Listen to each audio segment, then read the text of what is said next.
right some wrongs that I believe have been done regarding the way our culture views Christianity. Many people have been hurt or wounded by lies, some intentional and some unintentional, that we've told from our pulpits and publishing houses.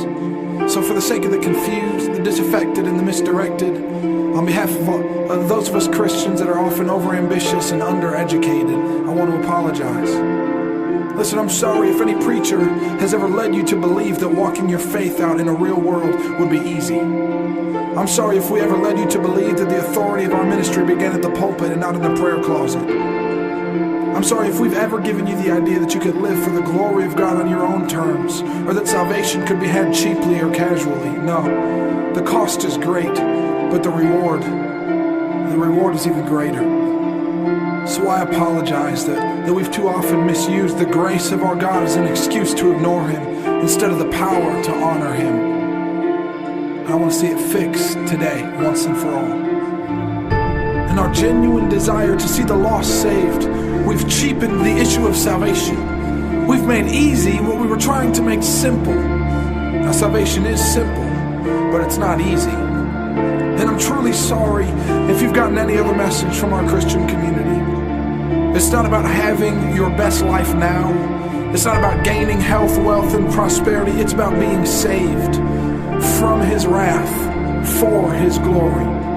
It's about the blood that was shed on the cross as the payment for your sin, and the grace that it's made available to you to be transformed from the inside out into the likeness of the perfect, glorious Son of the living God. And I'm sorry that you thought you could get away with holding your sin in one hand and your Savior in the other.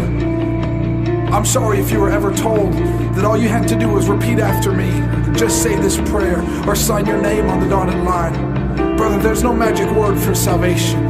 In fact, the only appropriate response to the call of Christ is an unconditional yes. And you don't just say it with your mouth, you shout it with your life.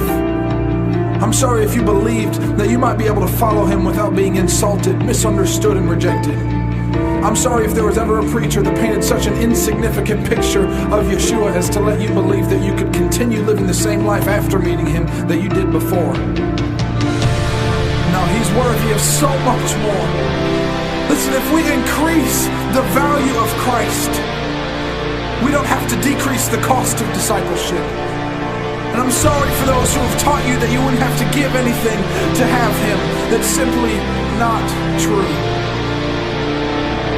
Come and see Him as He is. He is so wonderful, so glorious, so beautiful, and so lovely, that though He demands it all from us, what we get in return will far outweigh any sacrifice we have to make to give. What we get in return is Him. And friend, you'll lose it all to have Him. But I believe I came here today to tell you that He is so worth it.